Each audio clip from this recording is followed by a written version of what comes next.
विश्वानि देव सवितर्दुरितानि परासुव यद्भद्रं तन्न आसुव। ओम शांति शांति शांति। ओम सर्वेभ्यो नमः। ओम परमात्मने नमः। ओम परम ऋषिभ्यो नमः। ओम। वैदिक संस्कृति के इस अंक में आप सभी का स्वागत है। हम बात कर रहे हैं ईशोपनिषद के विषय में। ईशोपनिषद में वर्णित जो विद्या है, अध्यात्म विद्या, और उसका प्रयोजन क्या है? उसका प्रयोजन है कि मनुष्य को ठीक ठीक बोध कराना, किस प्रकार से मनुष्य जीवन जिए, किस प्रकार से कर्मों को करे, और विद्या का स्वरूप क्या है, अविद्या का स्वरूप क्या है, यहाँ तक कि उस परम पिता परमात्मा का स्वरूप क्या है, उस आत्मा का, वो जो परमात्मा है उसका, इन सभी गुणों का विवेचन बहुत महत्वपूर्ण उपनिषद है।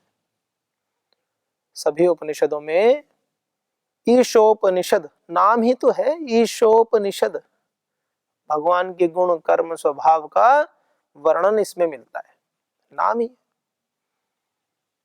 ईशोपनिषद। हमारी संस्कृति में कितने अच्छे से हम देखें, थोड़ा सा भी विचार करें अगर शांत बैठकर, देखो अध्यात्म विद्या गति का विषय नहीं है, चंचलता का विषय नहीं है। आप सोचे बस 2 मिनट में, ऐसे करते हैं ना कभी कभी कि जो बस बहुत जल्दी जल्दी बता दो, बस एकदम बता दो, ये एकदम वाला मार्ग नहीं है। ये शांत होकर के, धैर्य के साथ,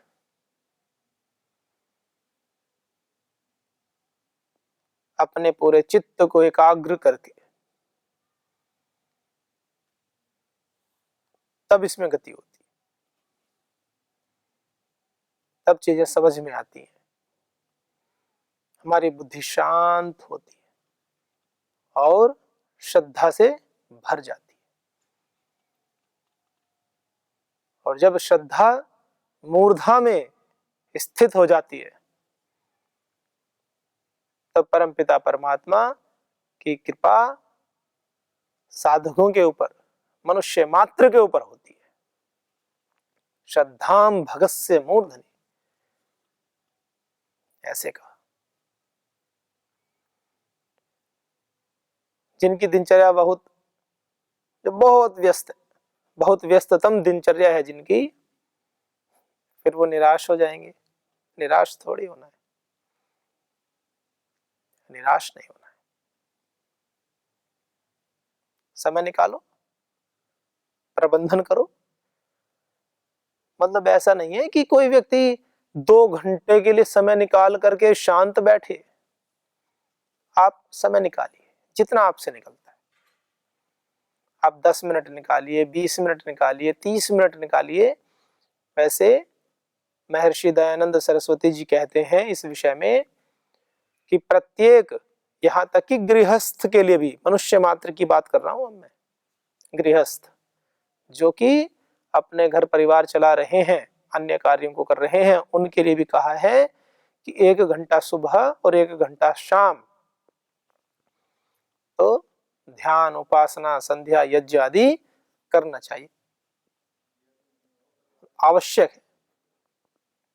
जिस परमात्मा ने इतना कुछ हमें दिया है तो उसकी कृतज्ञता ज्ञापित करना और अपने मन में, अपने अस्तित्व में विनम्रता को स्थान देना, ये आवश्यक है, ऐसा कहते हैं।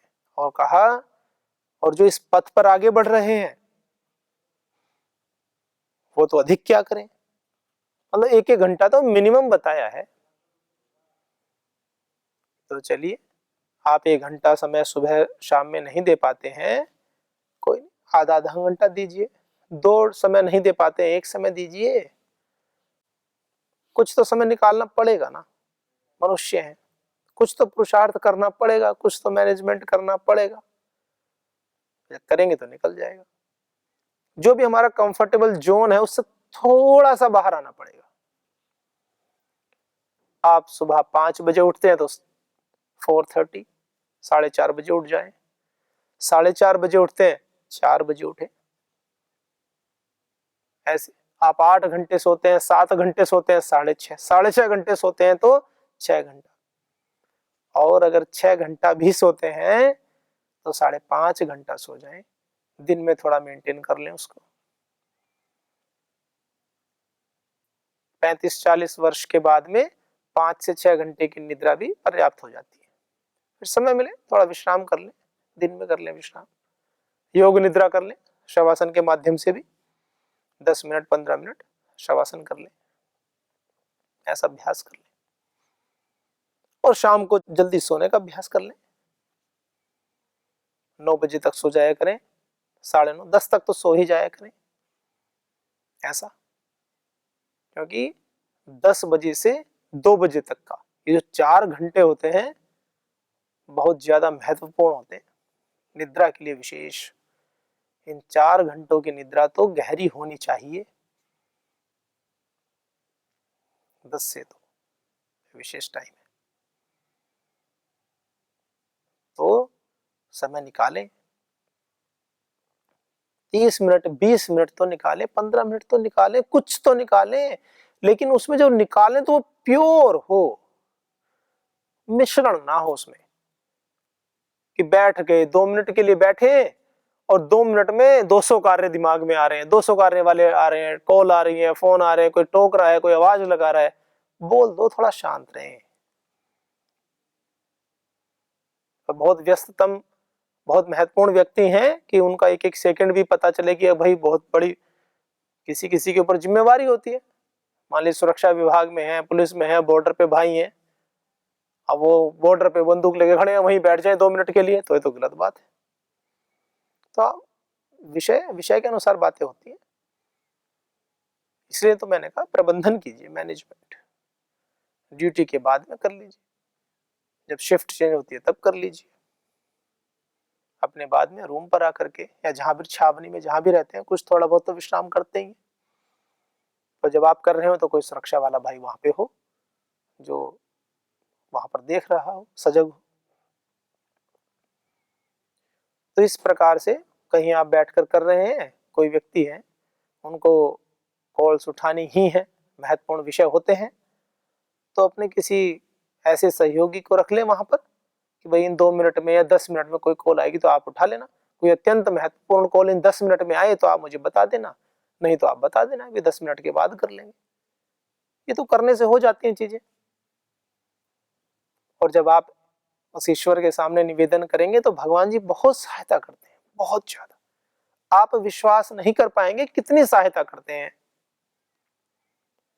वो उन 10 मिनट में कोई महत्वपूर्ण कार्य आएगा ही नहीं, ऐसी व्यवस्था होने लगेगी, सृष्टि में ऐसी व्यवस्था होने लगेगी। आप सोचेंगे ये क्या कह रहे हैं, सच कह रहा हूं,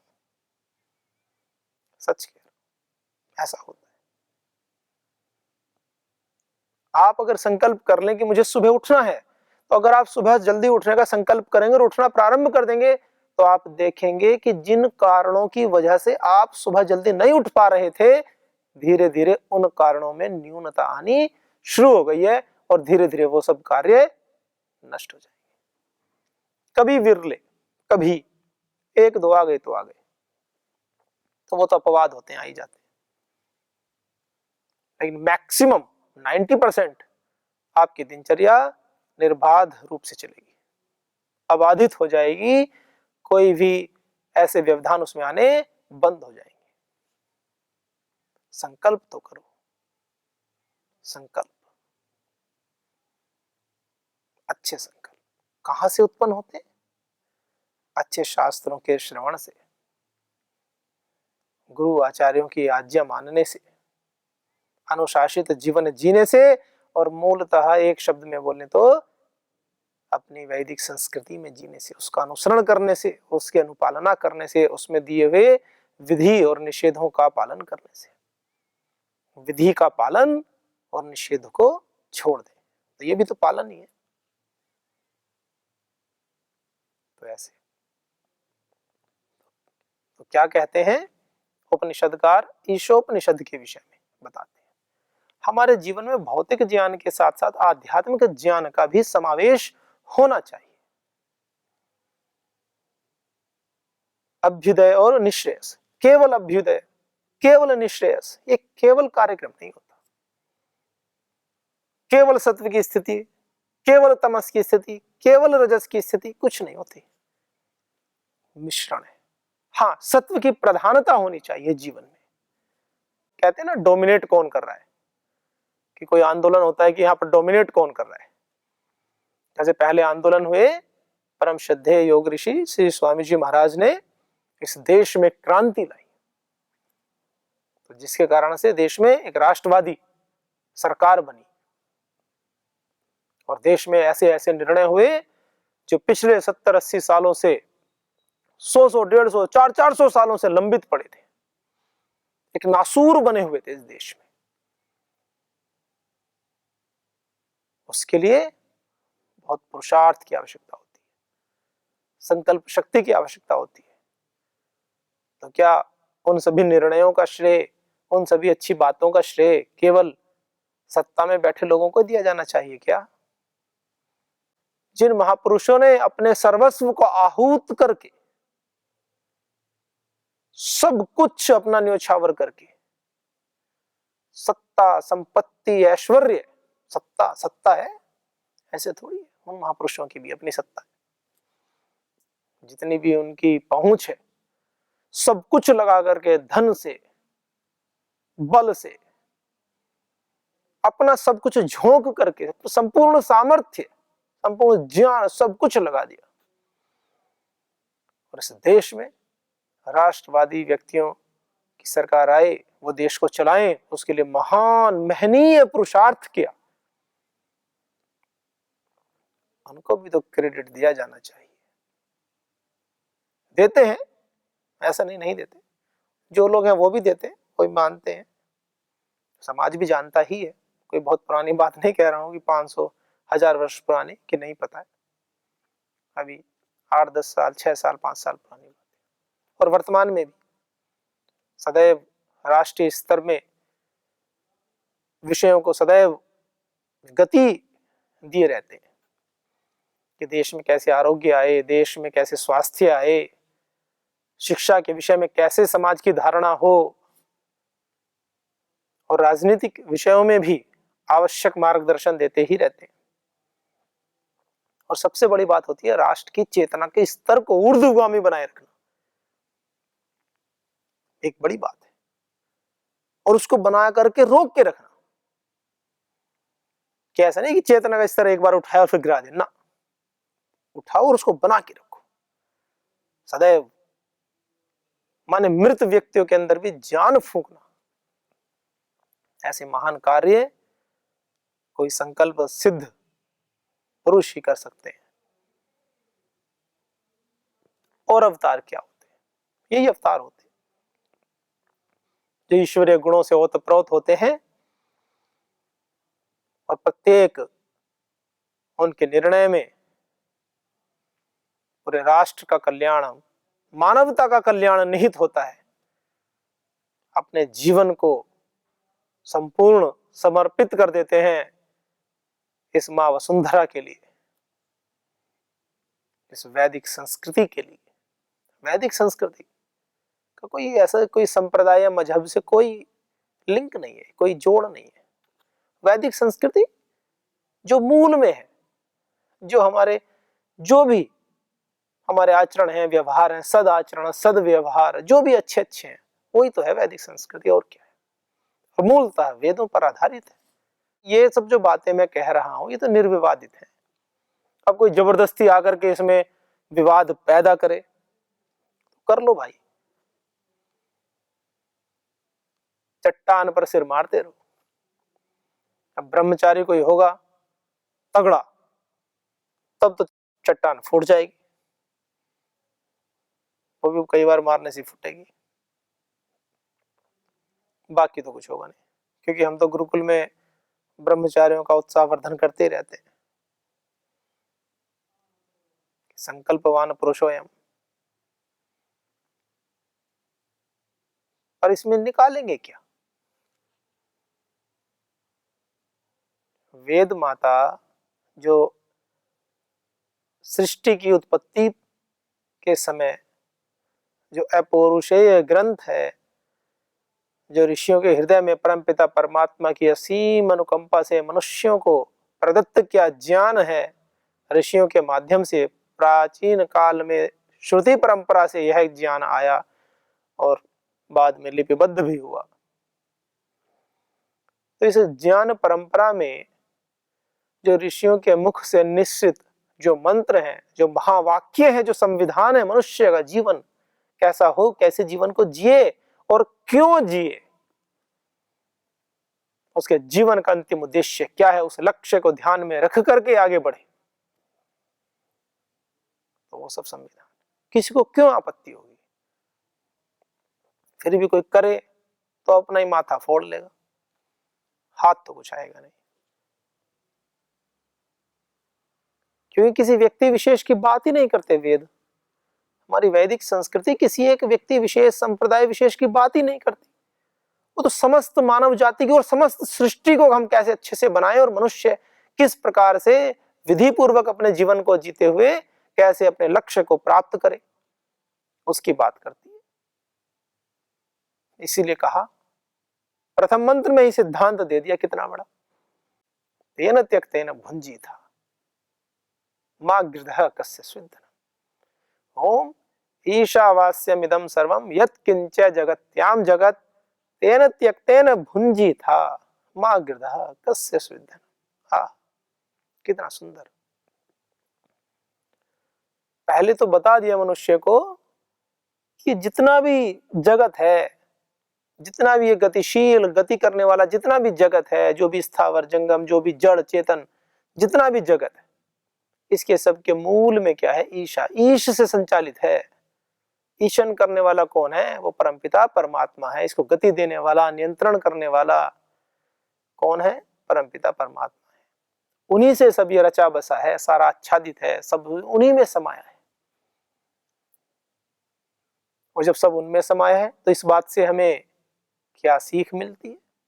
जब सब कुछ परमपिता परमात्मा का ही है, उनमें ही समाया है, उनसे ही आधार पाकर के, उनसे ही गति पाकर के सब जगत गतिशील है, चलायमान है, तो जब मुख्य रूप से वही केंद्र में है तो मनुष्य को घमंड किस बात का? किस बात का घमंड? तो हमारे अंदर पहली पंक्ति को ही यदि हम ठीक से आत्मसात कर लेते हैं तो हमें उस परम पिता परमात्मा की, उस ईश्वर की महिमा का पता चलने लगता है कि कण कण में तो आप ही बसे। आपकी सत्ता जब इतनी विशाल है, इतने बड़े आप हैं, इतने गुणवान हैं, समस्त ऐश्वर्यों से युक्त हैं, तो मनुष्य के पास जो थोड़ा बहुत ऐश्वर्य है भी, तो किस बात का घमंड? तो उससे होता क्या है? जीवन में विनम्रता आती है। भौतिक पक्ष क्या है? जीवन में विनम्रता आती है, साधुता आती है। साधुता का अर्थ भी अच्छाइयों से है। ऐसे नहीं कि बस सोचे कोई कि ये पढ़ेंगे तो हम साधु बाबा बन जाएंगे। बन जाएं तो अच्छी बात है। कुछ लोग कहते हैं, कोई कोई होते हैं ऐसे माता पिता भी आ जाते हैं, बोलते हैं जी गुरुकुल में बच्चे को पढ़ाएंगे और वो बाबा जी बन गए तो, आप लोगों की तरह स्वामी जी बन गए तो। क्या उत्तर देना चाहिए आप बताओ?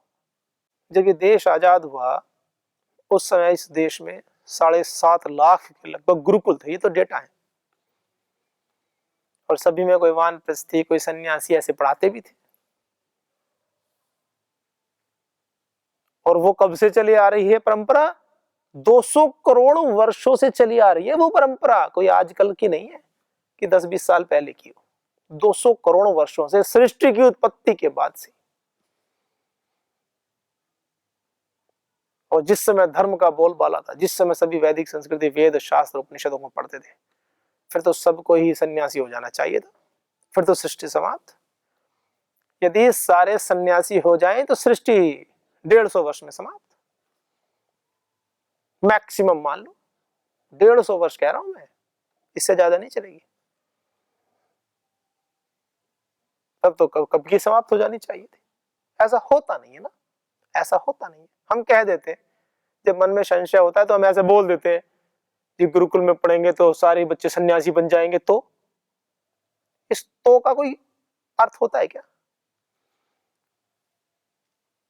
कोई अर्थ नहीं होता। जिसके पूर्व जन्म के संस्कार हैं, जो इस पथ पर आगे चलना चाहता है, ये तो एक निमित्त होता है, प्रवृत्ति होती है, उसको ना तो मैं जानता हूं ना आप जानते।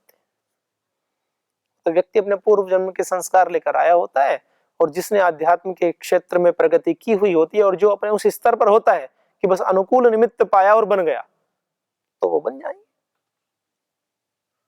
तो वो भी अभी थोड़ी बन जाते हैं। 25-30 साल के बाद में व्यक्ति जब अनुभवी होता है, चीजों को समझता है, तो वो स्वतः ही इस मार्ग को अपनाता है। और गुरुकुलों से पढ़ के ही बनते हैं, जो नहीं पढ़ते वो भी तो बन जाते हैं। इतने सारे साधु बाबा इस देश में हैं, क्या सारे गुरुकुलों में पढ़े हुए हैं?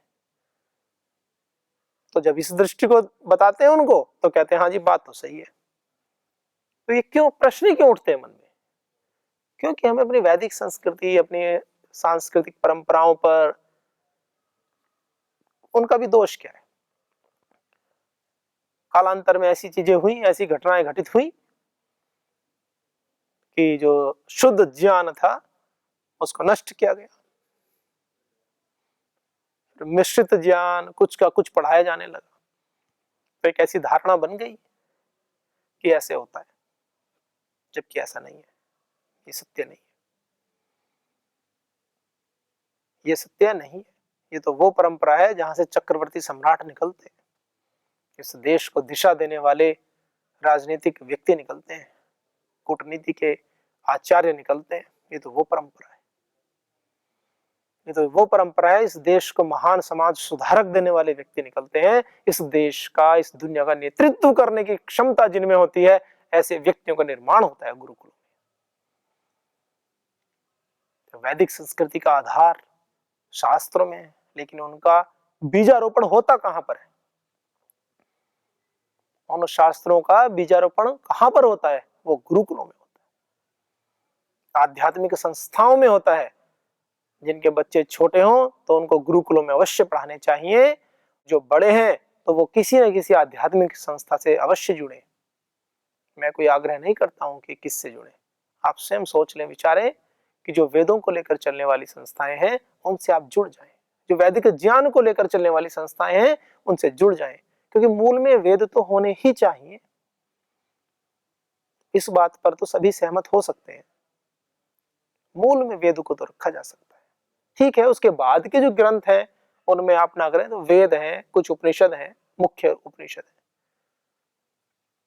दर्शन है, 6 दर्शन, जो बहुत आवश्यक अंग है, जो बहुत बहुत कोर ऐसी चीज है जहां पर कोई आप पर प्रश्न लगा ही नहीं सकता, जिस पर सभी की समान सहमति है ही। तो कम से कम आधार में कुछ तो रख लें, कुछ तो ऐसा हो सॉलिड सा आपके पास कि आप कह सकें कि हाँ, जिस संस्कृति में हम जी रहे हैं कि हाँ हमें कुछ तो पता है उसका। नहीं तो कोई माखन चुरैया, कोई गैया चुरैया, कोई किसी के वेश में, कोई किसी के वेश में, कोई कपड़े चुरा कर और कोई कुछ करके ऐसे लांछन लगाते रहते हैं, हमारे महापुरुषों पर लांछन लगाते हैं, फिर उसको भावपूर्ण व्याख्या भी कर देते हैं और समाज उसको सहर्ष स्वीकार भी कर लेता है। कितने दुख की बात है।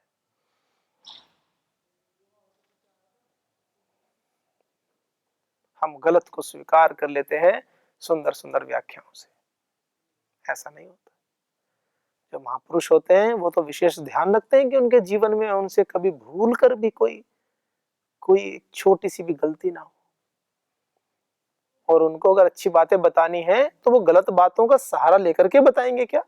क्या अच्छे उदाहरण देने समाज में समाप्त हो गए? क्या उनके ज्ञान में ये बातें नहीं है कि किसी विषय को बताएंगे तो समाज पर आने वाले समय में क्या प्रभाव पड़ेगा? महापुरुष तो दूरदर्शी होते हैं। तो इतने बड़े बड़े योगेश्वर, इतने बड़े बड़े महापुरुष, उनके विषय में कुछ भी बोल देते हैं। भगवान शिव कुछ भी। इतना दुख होता है जब देखते हैं समाज में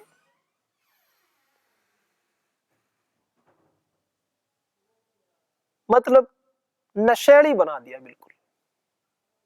कितनी पीड़ा होती है।